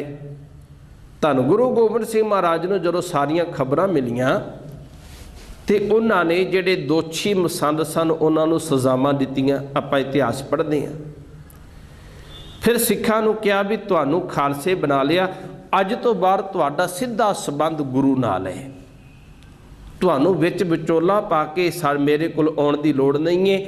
ਤੁਸੀਂ ਸਿੱਧਾ ਜਦੋਂ ਵੀ ਆਉਣਾ ਹੋਵੇ, ਜਦੋਂ ਵੀ ਸਿੱਖ ਨੇ ਗੁਰੂ ਨੂੰ ਮਿਲਣਾ ਹੋਵੇ, ਉਹ ਭਾਈ ਨੰਦ ਲਾਲ ਸਿੰਘ ਜੀ ਨੇ ਵੀ ਲਿਖਿਆ ਨਾ ਧੰਨ ਗੁਰੂ ਗੋਬਿੰਦ ਸਿੰਘ ਮਹਾਰਾਜ ਦੇ ਬਚਨਾਂ ਨੂੰ ਕਿ ਜਿਸ ਸਿੱਖ ਦੇ ਮਨ ਵਿੱਚ ਗੁਰੂ ਦੇ ਦੀਦਾਰ ਦੀ ਚਾਹ ਹੋਵੇ, ਚਾਹਤ ਪੈਦਾ ਹੋਵੇ ਕਿ ਮੈਂ ਗੁਰੂ ਨੂੰ ਜਾ ਕੇ ਮਿਲਣਾ ਹੈ, ਤੇ ਉਹ ਕੀ ਕਰੇ, ਗ੍ਰੰਥ ਜੀ ਪੜ੍ਹੇ, ਸੁਣੇ, ਚਿੱਤ ਲਾਏ। ਉਹ ਸਤਿਗੁਰੂ ਜੀ ਦੀ ਬਾਣੀ ਗ੍ਰੰਥ ਸਾਹਿਬ, ਧੰਨ ਗੁਰੂ ਗ੍ਰੰਥ ਸਾਹਿਬ, ਉਹਨੂੰ ਚਿੱਤ ਲਾ ਕੇ ਧਿਆਨ ਦੇ ਨਾਲ ਪੜ੍ਹ ਲਵੇ, ਸੁਣ ਲਵੇ, ਉਹਦਾ ਸਿੱਧਾ ਗੁਰੂ ਦੇ ਨਾਲ ਗੱਲ ਹੋ ਗਈ ਹੈ, ਉਹਦਾ ਸਿੱਧਾ ਗੁਰੂ ਨਾਲ ਮਿਲਾਪ ਹੋ ਗਿਆ। ਖਾਲਸੇ ਦਾ ਮਤਲਬ ਵੀ ਇਹ ਹੈ ਕਿ ਜਿਹਦੇ ਵਿੱਚ ਕੋਈ ਹੋਰ ਨਹੀਂ ਹੈ। ਖਾਲਸੇ ਦਾ ਮਤਲਬ ਹੀ, ਪਰ ਅੱਜ ਡੇਰੇਦਾਰ, ਦੇਹਧਾਰੀ, ਇਹਨਾਂ ਨੇ ਉਸ ਗੁਰੂ ਕਲਗੀਧਰ ਪਾਤਸ਼ਾਹ ਦੀ ਬਖਸ਼ਿਸ਼ ਕੀਤੀ ਵਿਚਾਰ ਦੀ ਖਿੱਲੀ ਉਡਾਉਂਦਿਆਂ ਹੋਇਆਂ ਅੱਜ ਇਹ ਪ੍ਰਚਾਰ ਦਿੱਤਾ ਹੈ ਕਿ ਜਦੋਂ ਗੁਰੂ ਨੂੰ ਮਿਲਣਾ ਹੈ ਤੇ ਸਾਡੇ ਤੋਂ ਬਿਨਾਂ ਤੁਸੀਂ ਗੁਰੂ ਤੱਕ ਨਹੀਂ ਪਹੁੰਚ ਸਕਦੇ। ਕੋਈ ਵਿੱਚ ਸੰਤ ਚਾਹੀਦਾ ਹੈ, ਕੋਈ ਸਾਧ ਚਾਹੀਦਾ, ਕੋਈ ਬਾਬਾ ਚਾਹੀਦਾ ਹੈ ਗੁਰੂ ਨੂੰ ਮਿਲਣ ਵਾਸਤੇ। ਉਹ ਮਸੰਦ ਬਣ ਕੇ ਬੈਠ ਗਏ। ਜਿਵੇਂ ਮਸੰਦ ਕਹਿੰਦੇ ਸਨ ਨਾ, ਗੁਰੂ ਕੋਲ ਜਾਣਾ ਹੈ ਤੇ ਅਸੀਂ ਵਿੱਚ ਚਾਹੀਦੇ ਹਾਂ। ਜੇਕਰ ਅਸੀਂ ਵੀ ਵਿਚਾਰ ਮੰਨਦੇ ਹਾਂ ਤੇ ਮੈਨੂੰ ਖਿਮਾ ਕਰਨਾ, ਫਿਰ ਅਸੀਂ ਖਾਲਸਾ ਅਖਵਾਉਣ ਦੇ ਅਧਿਕਾਰੀ ਨਹੀਂ ਹੋ ਸਕਦੇ। ਖਾਲਸੇ ਦਾ ਮਤਲਬ ਵੀ ਜਿਹਦਾ ਸਿੱਧਾ ਸੰਬੰਧ ਗੁਰੂ ਨਾਲ, ਵਿੱਚ ਕਿਸੇ ਨੂੰ ਪਾਉਣ ਦੀ ਲੋੜ ਨਹੀਂ। ਤੇ ਫਿਰ ਚੇਲਾ ਵੀ ਅਸੀਂ ਨਹੀਂ ਬਣਨਾ, ਚੇਲਾ ਵੀ ਆਪਣੀ ਸੁਰਤ ਨੂੰ ਬਣਾਉਣਾ ਹੈ। ਕਿੰਨੀ ਵੱਡੀ ਗੱਲ ਸਤਿਗੁਰੂ ਨਾਨਕ ਪਾਤਸ਼ਾਹ ਨੇ ਕਹੀ, ਉਹ ਵੀ ਧਿਆਨ ਦੇਣਾ। ਦੇਹਧਾਰੀ ਗੁਰੂ ਵੀ ਉਹਦੇ ਕੋਲ ਅਗਰ ਸ਼ਬਦ ਨਾ ਹੋਵੇ, ਕਿਉਂਕਿ ਗਿਆਨ ਸ਼ਬਦ ਨੇ ਦੇਣਾ, ਸਰੀਰ ਨੇ ਨਹੀਂ ਦੇਣਾ, ਗਿਆਨ ਸ਼ਬਦ ਨੇ ਦੇਣਾ ਹੈ। ਸਤਿਗੁਰੂ ਨੇ ਬਾਣੀ ਵਿੱਚ ਵੀ ਜ਼ਿਕਰ ਕੀਤਾ ਹੈ, ਜੇ ਸਰੀਰਕ ਰੂਪ ਵਿੱਚ ਵੀ ਸਤਿਗੁਰੂ ਮੌਜੂਦ ਸਨ ਨਾ, ਤੇ ਉਦੋਂ ਵੀ ਬਚਨ ਕਹਿ ਦਿੱਤੇ, ਸਤਿਗੁਰੂ ਨੂੰ ਸਭ ਕੋ ਦੇਖਦਾ, ਜੇਤਾ ਜਗਤ ਸੰਸਾਰ ਡਿੱਠੇ ਮੁਕਤ ਨਾ ਹੋ ਬਈ, ਜਿਚਰ ਸ਼ਬਦ ਨਾ ਕਰੇ ਵਿਚਾਰ। ਦੇਖਿਆ ਤੇ ਸੱਜਣ ਠੱਗ ਨੇ ਵੀ ਸੀ। ਧੰਨ ਗੁਰੂ ਨਾਨਕ ਪਾਤਸ਼ਾਹ ਨੂੰ ਇਸ ਗੱਲ ਦਾ ਪਤਾ ਸੀ ਵੀ ਸੱਜਣ ਠੱਗ ਦੇ ਕੋਲ ਜਦੋਂ ਕੋਈ ਅਮੀਰ ਆਉਂਦਾ ਹੈ ਤੇ ਉਹ ਅੰਦਾਜ਼ਾ ਲਾ ਲੈਂਦਾ ਉਹਦੇ ਬਸਤਰਾਂ ਤੋਂ, ਉਹਦੇ ਕੱਪੜਿਆਂ ਤੋਂ, ਉਹਦੀ ਰਹਿਣੀ ਸਹਿਣੀ ਨੂੰ, ਤੇ ਇੱਕ ਬੰਦਾ ਅਮੀਰ ਹੈ, ਰਾਤ ਨੂੰ ਉਹਨੂੰ ਮੌਤ ਦੇ ਘਾਟ ਉਤਾਰ ਦਿੰਦਾ ਹੈ, ਰਾਤੋਂ ਰਾਤੀ ਟਿਕਾਣੇ ਲਾ ਦਿੰਦਾ ਹੈ, ਤੇ ਜੋ ਕੁਝ ਉਹਦੇ ਕੋਲ ਹੁੰਦਾ ਲੁੱਟ ਲੈਂਦਾ। ਉਹਨੂੰ ਸਤਿਗੁਰੂ ਨਾਨਕ ਪਾਤਸ਼ਾਹ ਉਸੇ ਭੇਸ ਵਿੱਚ ਗਏ ਉਹਦੇ ਕੋਲ, ਅਮੀਰੀ ਪਹਿਰਾਵਾ ਪਹਿਨਿਆ, ਉਸ ਤਰ੍ਹਾਂ ਦਾ ਬਣਾਇਆ, ਤੇ ਨਾਲ ਭਾਈ ਮਰਦਾਨਾ ਜੀ। ਹੁਣ ਸੱਜਣ ਠੱਗ ਨੇ ਦੇਖਿਆ ਤੇ ਗੁਰੂ ਨਾਨਕ ਪਾਤਸ਼ਾਹ ਨੂੰ ਬੜੀ ਸੇਵਾ ਕੀਤੀ, ਆਓ ਭਗਤ ਕੀਤੀ, ਪਰ ਗੁਰੂ ਨਾਨਕ ਪਾਤਸ਼ਾਹ ਨੇ ਕਿਹਾ, ਮਰਦਾਨਿਆ उन्नी देर तक आपां इहदे कोल कोई शकना नहीं जिन्नी देर तक अपना अपना कार्ज पूरा नहीं कर लेंदे, क्योंकि मर्दानी नूं भी पता सी आपां करन की आए हैं। हुण सरीरक रूप दे विच उन्हें देखिया धन गुरु नानक पातशाह नूं, पर नहीं बदलिया। कदों बदलिया? जदों कंन विच आवाज़ पई, शब्द पिया उज्जल कैहा चिलकना, घोटम कालड़ी मस धोतियां झूठ ना उतरे, जे 100 धोवां तिस। हुण उहदा सुधार किहने कीता? शब्द ने। जदों शब्द दी विचार नूं उन्हें समझिया भी ये ते मेरे ते गल कही जा रही है,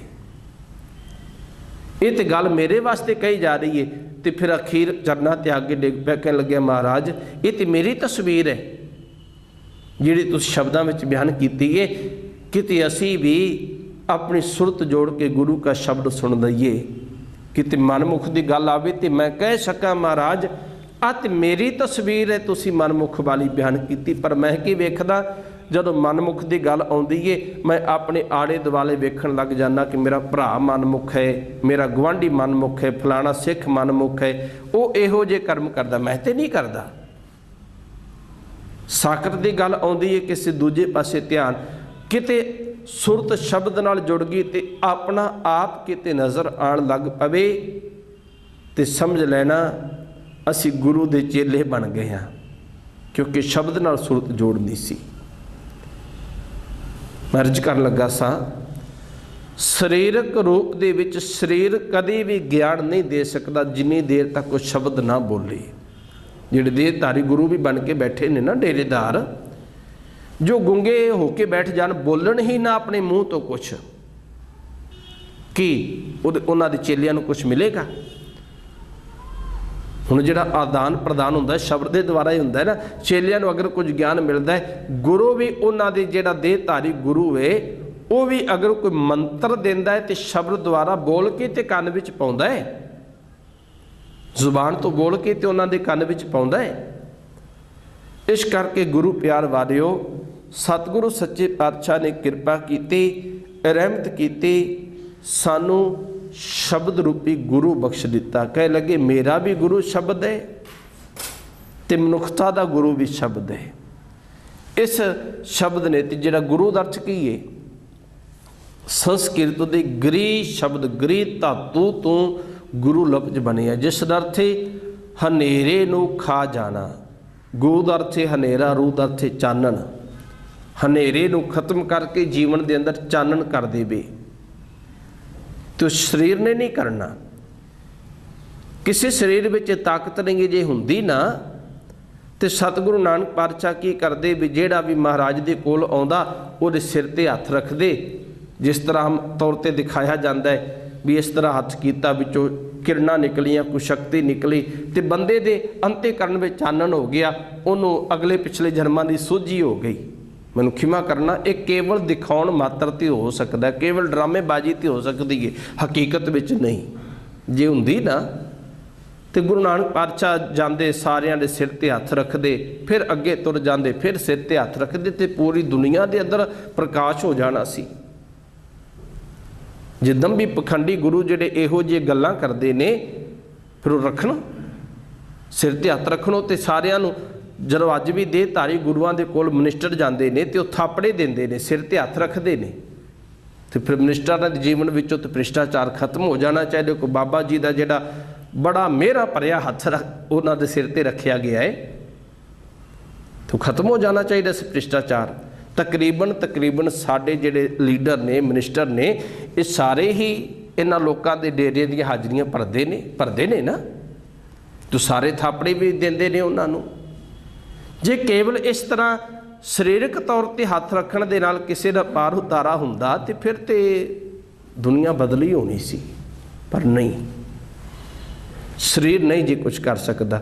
सतगुरु ने किरपा की, शब्द नाल जोड़िया सानू, शब्द नाल। जदों सुरत शब्द नाल जुड़ेगी उदों ही जीवन के अंदर तब्दीली आएगी, उदों ही जीवन के अंदर सुधार आवेगा। सतगुरु नानक पातशाह कहन लगे यही तो वक्त है गुरु की मत लैण का। मनुखा जन्म जिहड़ा प्राप्त होया है, ये गुरु की मत लैण का वेला है। ਤੇ ਗੁਰੂ ਦੀ ਮੱਤ ਮਿਲੇਗੀ ਜਦੋਂ ਸੱਚੇ ਸ਼ਬਦ ਨਾਲ ਜੁੜਾਂਗੇ। ਤਾਂ ਇਹ ਸਤਿਗੁਰੂ ਨੇ ਸਾਡੇ ਤੇ ਕਿਰਪਾ ਕੀਤੀ। ਆਪਾਂ ਬਚਨ ਪੜ੍ਹਦੇ ਹਾਂ, ਜੋ ਮੰਦਰ ਕੋ ਥਾਮੇ ਥੰਮਨ ਤਿਉ ਗੁਰ ਕਾ ਸ਼ਬਦ ਮਨੇ ਅਸਥੰਮਨ। ਤੇ ਗੁਰੂ ਪਾਤਸ਼ਾਹ ਦਾ ਰੋਜ਼ ਆਪਾਂ ਬਚਨ ਪੜ੍ਹਦੇ ਹਾਂ, ਸ਼ਬਦੋ ਤਾਂ ਗਾਵੋ ਹਰੀ ਕੇਰਾ। ਜਿਹੜਾ ਸ਼ਬਦ ਗਾਉਣਾ ਹੈ ਨਾ, ਇਹ ਗੁਰੂ ਦਾ ਨਹੀਂ ਹੈ, ਗੁਰੂ ਦੇ ਦੁਆਰਾ ਸਾਨੂੰ ਪ੍ਰਾਪਤ ਹੋਇਆ ਹੈ। ਗੁਰੂ ਨਾਨਕ ਪਾਤਸ਼ਾਹ ਦੇ ਸਰੀਰ ਦੁਆਰਾ ਭਾਵੇਂ ਮਿਲਿਆ, ਪਰ ਪਾਤਸ਼ਾਹ ਕਹਿੰਦੇ ਨੇ ਸ਼ਬਦ ਹਰੀ ਦਾ ਹੈ। ਸਤਿਗੁਰ ਬਚਨ, ਬਚਨ ਹੈ ਸਤਿਗੁਰ, ਪਾਦਰ ਮੁਕਤ ਜਨਾਵੇ ਗੋ। ਸਤਿਗੁਰ ਬਚਨ, ਬਚਨ ਹੈ ਸਤਿਗੁਰ, ਕੋਈ ਫਰਕ ਨਹੀਂ ਹੈ। ਸਦਾ ਥਿਰ ਰਹਿਣ ਵਾਲਾ, ਸਦੀਵੀ ਤੌਰ 'ਤੇ ਸਾਡਾ ਰਾਹ ਰੁਸ਼ਨਾਉਣ ਵਾਲਾ, ਸਾਡੀ ਅਗਵਾਈ ਕਰਨ ਵਾਲਾ, ਰਹਿਨੁਮਾਈ ਕਰਨ ਵਾਲਾ, ਸਾਡਾ ਚਾਨਣ ਮੁਨਾਰਾ ਕੇਵਲ ਗੁਰੂ ਦਾ ਬਚਨ ਹੈ, ਕੇਵਲ ਸ਼ਬਦ ਹੈ। ਅਸੀਂ ਜੋ ਵੀ ਸੇਧ ਲੈਣੀ ਹੈ ਇਹ ਗੁਰੂ ਕੇ ਸ਼ਬਦ ਕੋਲੋਂ ਲੈਣੀ ਹੈ, ਗੁਰੂ ਕੇ ਬਚਨ ਕੋਲੋਂ ਲੈਣੀ ਹੈ। ਜਦੋਂ ਤੱਕ ਆਪਾਂ ਆਪਣਾ ਰਹਿਬਰ ਗੁਰੂ ਕੇ ਸ਼ਬਦ ਨੂੰ ਨਹੀਂ ਮੰਨਦੇ, ਮੈਨੂੰ ਖਿਮਾ ਕਰਨਾ, ਓਨੀ ਦੇਰ ਤੱਕ ਅਸੀਂ ਅਗਿਆਨਤਾ ਵਿੱਚ ਭਟਕਦੇ ਰਹਾਂਗੇ। ਗੁਰੂ ਨਾਨਕ ਦੀ ਵਿਚਾਰਧਾਰਾ ਦੇ ਧਾਰਨੀ ਬਣਨਾ ਹੈ ਤੇ ਸਾਨੂੰ ਇਹ ਗੁਰੂ ਕੇ ਸ਼ਬਦ ਨੂੰ ਮੰਨਣਾ ਪਏਗਾ ਵੀ ਸਾਡਾ ਗੁਰੂ ਕੇਵਲ ਸ਼ਬਦ ਹੈ, ਸਾਡੀ ਰਹਿਨੁਮਾਈ ਕੇਵਲ ਸ਼ਬਦ ਹੀ ਕਰਦਾ ਹੈ। ਇਸ ਕਰਕੇ ਸਤਿਗੁਰੂ ਸੱਚੇ ਪਾਤਸ਼ਾਹ ਨੇ ਦੂਜਾ ਪੱਖ ਵੀ ਰੱਖਿਆ ਥਾਂ ਤੇ। ਜਦੋਂ ਦੇਹਧਾਰੀ ਦੀ ਗੱਲ ਕੀਤੀ, ਕਹਿੰਦੇ ਕਿ ਗੁਰੂ ਸਦਾਏ ਅਗਿਆਨੀ ਅੰਧਾ, ਕਿਸ ਉਹ ਮਾਰਗ ਪਾਏ। ਅਗਿਆਨੀ ਅੰਧਾ ਅਗਿਆਨਤਾ ਦੇ ਵਿੱਚ ਫਸਿਆ ਹੋਇਆ ਗੁਰੂ ਅਖਵਾਉਣ ਲੱਗ ਜਾਂਦਾ ਹੈ, ਪਰ ਉਹ ਕਿਸ ਨੂੰ ਮਾਰਗ ਤੇ ਪਾ ਸਕਦਾ ਹੈ? ਜਿਹੜਾ ਆਪ ਹੀ। ਇਸ ਕਰਕੇ ਆਖਿਆ ਅੰਧੇ ਕੇ ਰਾਏ ਰਾਹ ਦੱਸੀਏ, ਅੰਧਾ ਹੋਏ ਸੁਜਾਏ, ਹੋਏ ਸੁਜਾਖਾ ਨਾਨਕਾ ਸੋ ਕਿਉਂ ਉਜੜ ਪਾਏ। ਅੰਧੇ ਦੇ ਰਸਤੇ ਤੇ ਅੰਧਾ ਹੀ ਚੱਲ ਸਕਦਾ ਹੈ। ਜੇ ਸੁਜਾਖਾ ਹੋਵੇਗਾ ਨਾ, ਉਹ ਕਦੇ ਕੁਰਾਹੇ ਨਹੀਂ ਪਏਗਾ, ਉਹ ਔਜੜੇ ਨਹੀਂ ਪਏਗਾ। ਉਹਨੂੰ ਪਤਾ ਹੈ ਇਸ ਰਸਤੇ 'ਚ ਚੱਲਾਂਗਾ ਤੇ ਮੈਂ ਮੰਜ਼ਿਲ ਤੋਂ ਦੂਰ ਹੋ ਜਾਵਾਂਗਾ। ਇਸ ਕਰਕੇ ਗੁਰੂ ਪਿਆਰ ਵਾਲਿਓ, ਸਤਿਗੁਰੂ ਸੱਚੇ ਪਾਤਸ਼ਾਹ ਨੇ ਕਿਰਪਾ ਕੀਤੀ, ਰਹਿਮਤ ਕੀਤੀ। ਕਹਿਣ ਲੱਗੇ ਇਹ ਜਿਹੜਾ ਸ਼ਬਦ ਹੈ ਇਹ ਮੇਰਾ ਗੁਰੂ ਹੈ, ਸੱਚ ਦੀ ਵਿਚਾਰਧਾਰਾ, ਰੱਬੀ ਗਿਆਨ, ਇਹਨੇ ਮੇਰੇ ਜੀਵਨ ਦੇ ਅੰਦਰ ਰੋਸ਼ਨ ਕੀਤਾ, ਮੇਰੇ ਜੀਵਨ ਦੇ ਅੰਦਰ ਚਾਨਣ ਕੀਤਾ ਹੈ। ਇਹੀ ਚਾਨਣ ਸਤਿਗੁਰੂ ਨਾਨਕ ਪਾਤਸ਼ਾਹ ਨੇ ਅੱਗੇ ਵੰਡਿਆ। ਅੱਜ ਤੱਕ ਉਹ ਚਾਨਣ ਹੀ ਚਾਨਣ ਹੈ, ਅੱਜ ਤੱਕ ਵੰਡਿਆ ਜਾ ਰਿਹਾ ਹੈ। ਆਪਾਂ ਬਚਨ ਵੀ ਪੜ੍ਹਦੇ ਹਾਂ, ਗੁਰਬਾਣੀ ਇਸ ਜਗ ਮਹਿ ਚਾਨਣ, ਬਿਨ ਸ਼ਬਦੈ ਅੰਤਰ ਹਨੇਰਾ। ਜੇ ਸ਼ਬਦ ਨਹੀਂ ਹੈ ਤੇ ਹਨੇਰਾ ਰਹੇਗਾ, ਅਗਿਆਨਤਾ ਰਹੇਗੀ। ਸਤਿਗੁਰ ਸ਼ਬਦ ਉਜਾਰੋ ਦੀਪਾ, ਬਿਨ ਸਿਉ ਅੰਧਕਾਰ ਤੇ ਮੰਦਰ, ਰਤਨ ਕੋਠੜੀ ਖੁੱਲੀ ਅਨੂਪਾ। ਇਹ ਉਜਾਰੋ ਦੀਪਕ ਹੈ, ਉਜਾਲਾ ਦੇਣ ਵਾਲਾ ਦੀਪਕ ਹੈ। ਤਾਂ ਹੀ ਸਤਿਗੁਰੂ ਪਾਤਸ਼ਾਹ ਦੇ ਬਚਨ ਨੇ, ਜਿਉ ਅੰਧਿਆਰੇ ਦੀਪਕ ਬਾਲੀਐ, ਤਿਉ ਗੁਰ ਗਿਆਨ ਅਗਿਆਨਤ ਜਾਏ। ਗੁਰੂ ਦਾ ਸ਼ਬਦ ਸਾਡੇ ਜੀਵਨ ਦੇ ਅੰਦਰੋਂ ਅਗਿਆਨਤਾ ਨੂੰ ਨਸਾ ਦਿੰਦਾ ਹੈ। ਇਸ ਕਰਕੇ ਗੁਰੂ ਪਿਆਰ ਵਾਲਿਓ, ਸ਼ਬਦ ਵਿੱਚ ਸੁਰਤ ਜੋੜਨਾ, ਉਹਨੂੰ ਧਿਆਨ ਨਾਲ ਸਮਝਣਾ, ਉਹਦੇ ਮੁਤਾਬਕ ਚੱਲਣਾ। ਪਾਤਸ਼ਾਹ ਕਹਿੰਦੇ ਨੇ ਮੇਰਾ ਗੁਰੂ ਸ਼ਬਦ ਹੈ, ਮੇਰੇ ਸੁਰਤ ਚੇਲਾ ਹੈ, ਅਕਥ ਕਥਾ ਲੈ ਰਹੂੰ ਨਿਰਾਲਾ। ਮੈਂ ਪਹਿਲਾਂ ਬੇਨਤੀ ਕੀਤੀ, ਉਹਨਾਂ ਨੇ ਪ੍ਰਸ਼ਨ ਕੀਤਾ, ਤੇਰੀ ਤੂੰ ਕਿਹੜੀ ਵਿਚਾਰ ਦਾ ਧਾਰਨੀ, ਕਿਹੜੀ ਕਥਾ, ਕਥਾ ਦਾ ਅਰਥ ਵਿਚਾਰ, ਕਿਹੜੀ ਵਿਚਾਰਧਾਰਾ ਨੂੰ ਤੂੰ ਅਪਣਾਇਆ ਹੋਇਆ ਹੈ ਜਿਸ ਕਾਰਨ ਤੂੰ ਨਿਰਾਲਾ ਰਹਿੰਦਾ ਹੈ। ਤੇ ਪਾਤਸ਼ਾਹ ਕਹਿਣ ਲੱਗੇ ਜਿਹੜੀ ਮੈਂ ਵਿਚਾਰ ਲਈ ਹੈ ਨਾ, ਉਹ ਅਕਥ ਦੀ ਹੈ, ਜਿਹਨੂੰ ਕਥਿਆ ਨਹੀਂ ਜਾ ਸਕਦਾ, ਜਿਸ ਨੂੰ ਬਿਆਨ ਨਹੀਂ ਕੀਤਾ ਜਾ ਸਕਦਾ। ਤੇ ਅਕਥ ਕੇਵਲ ਇੱਕੋ ਅਕਾਲ ਪੁਰਖ ਹੀ ਹੈ, ਇੱਕੋ ਪਰਮੇਸ਼ਰ ਹੀ ਅਕਥ ਹੈ। ਬਾਕੀ ਹਰ ਕੋਈ ਕਥਨ ਵਿੱਚ ਆ ਸਕਦਾ ਹੈ, ਕੇਵਲ ਅਕਾਲ ਪੁਰਖ ਪਰਮੇਸ਼ਰ ਹੀ ਨਾ ਕਥਿਆ ਜਾਣ ਵਾਲਾ ਹੈ। ਇਸ ਕਰਕੇ ਕਹਿ ਲੱਗੇ ਮੈਂ ਉਸ ਰੱਬੀ ਵਿਚਾਰਧਾਰਾ ਨੂੰ ਧਾਰਨ ਕੀਤਾ, ਮੈਂ ਕਿਸੇ ਬੰਦੇ ਦੀ ਵਿਚਾਰਧਾਰਾ ਨੂੰ ਨਹੀਂ ਲਿਆ।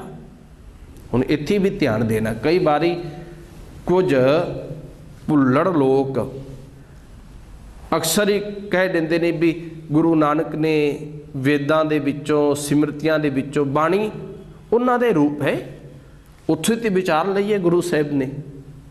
ਇਹ ਅਗਿਆਨਤਾ ਹੈ, ਇਹ ਅਗਿਆਨਤਾ ਹੈ। ਅਗਿਆਨਤਾ ਬਸ ਉਹ ਕਿਹੋ ਜਿਹੀ ਗੱਲਾਂ ਕੀਤੀਆਂ ਜਾਂਦੀਆਂ ਨੇ। ਗੁਰੂ ਨਾਨਕ ਦੀ ਵਿਚਾਰਧਾਰਾ ਕੇਵਲ ਰੱਬੀ ਵਿਚਾਰਧਾਰਾ ਹੈ। ਉਸ ਅਕਥ ਦੇ ਕੋਲੋਂ, ਕਰਤੇ ਦੇ ਕੋਲੋਂ ਜਿਹੜੀ ਵਿਚਾਰ ਪ੍ਰਾਪਤ ਹੋਈ, ਪਾਤਸ਼ਾਹ ਕਹਿਣ ਲੱਗੇ ਅਕਥ ਕਥਾ ਲੈ ਰਹੂੰ ਨਿਰਾਲਾ। ਮੈਂ ਉਹਦੀ ਵਿਚਾਰਧਾਰਾ ਲੈ ਕੇ ਸੰਸਾਰ ਵਿੱਚ ਰਹਿੰਦਾ, ਪਰ ਨਿਰਾਲਾ ਰਹਿੰਦਾ ਹਾਂ, ਵੱਖਰਾ ਰਹਿੰਦਾ ਹਾਂ, ਜਿਵੇਂ ਕਮਲ ਦਾ ਫੁੱਲ ਨਿਰਲੇਪ ਰਹਿੰਦਾ ਹੈ।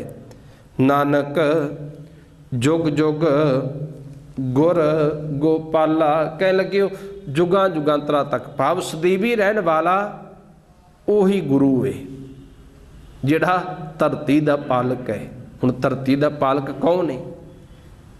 ਜਦੋਂ ਤੂੰ ਜੀਵ ਪੈਦਾ ਕੀਤੇ ਉਦੋਂ ਤੋਂ ਧਰਤੀ ਨੂੰ, ਗੋ ਮੈਨੇ ਧਰਤੀ, ਪਾਲ ਮੈਨੇ ਪਾਲਣਾ ਕਰਨ ਵਾਲਾ, ਗੋਪਾਲ ਗੋਪਾਲਾ, ਧਰਤੀ ਦਾ ਪਾਲਕ, ਸਾਰੇ ਜੀਵਾਂ ਦਾ ਪਾਲਕ ਕੌਣ ਹੈ? ਪਹਿਲੋਂ ਦੇ ਤੈਂ ਰਿਜ਼ਕ ਸਬਾਹਾ, ਪਿੱਛੋਂ ਦੇ ਤੈਂ ਜੰਤ ਉਪਾਹਾ। ਕੌਣ ਹੈ? ਜਿਨ ਪਦਾਇਸ਼ ਤੂੰ ਕੀਆ ਸੋਈ ਦੇ ਆਧਾਰ। ਕੌਣ ਹੈ ਧਰਤੀ ਦਾ ਪਾਲਕ? ਕੋਈ ਬੰਦਾ ਹੋ ਸਕਦਾ ਹੈ? ਕੋਈ ਹੋਰ ਅਵਤਾਰੀ ਪੁਰਸ਼ ਹੋ ਸਕਦਾ ਹੈ? ਨਹੀਂ, ਧਰਤੀ ਦਾ ਪਾਲਕ ਇੱਕੋ ਹੀ ਹੈ। ਆਪਾਂ ਰੋਜ਼ 100 ਦਰ ਦਾ ਪਾਠ ਕਰਦੇ ਹਾਂ, ਬਚਨ ਪੜ੍ਹਦੇ ਹਾਂ ਕਿ ਉਹਦੇ ਭੰਡਾਰੇ ਭਰੇ ਹੋਏ ਨੇ, ਦੇਂਦਾ ਰਹੇ ਨਾ ਚੁੱਕੇ ਭੋਗ। ਸਦੀਵੀ ਦੇ ਜਾ ਰਿਹਾ ਹੈ, ਉਹਦੇ ਵਿੱਚੋਂ ਕਦੇ ਪਦਾਰਥ ਮੁੱਕਦੇ ਨਹੀਂ, ਉਹਦੇ ਖਜ਼ਾਨਿਆਂ ਦੇ ਵਿੱਚੋਂ। ਉਹਨੇ ਇਹੋ ਜਿਹੇ ਖਜ਼ਾਨੇ ਧਰਤੀ ਵਿੱਚ ਸਦਾ ਲਈ ਭਰ ਦਿੱਤੇ, ਪਾਈ ਜਾਓ, ਕੱਢੀ ਜਾਓ, ਬੀਜ ਪਾਈ ਜਾਓ, ਕਈ ਗੁਣਾ ਵੱਧ ਹੋ ਕੇ ਸਾਨੂੰ ਮਿਲਦਾ ਰਹੇਗਾ। ਸਤਿਗੁਰ ਸੱਚੇ ਪਾਤਸ਼ਾਹ ਕਿਰਪਾ ਕਰਨ ਲੱਗੇ, ਕਹਿ ਲੱਗੇ ਏਕ ਸ਼ਬਦ ਜਿਤ ਕਥਾ ਵਿਚਾਰੀ। ਕਹਿ ਲੱਗੇ ਇਹ ਕੇਵਲ ਉਹੀ ਸ਼ਬਦ ਹੈ, ਭਾਵ ਅਕਾਲ ਪੁਰਖ ਵਾਹਿਗੁਰੂ ਜੀ ਦੀ ਵਿਚਾਰ, ਉਹਦੇ ਦੁਆਰਾ ਹੀ ਇਸ ਵਿਚਾਰ ਨੂੰ ਵਿਚਾਰਿਆ ਜਾ ਸਕਦਾ ਹੈ।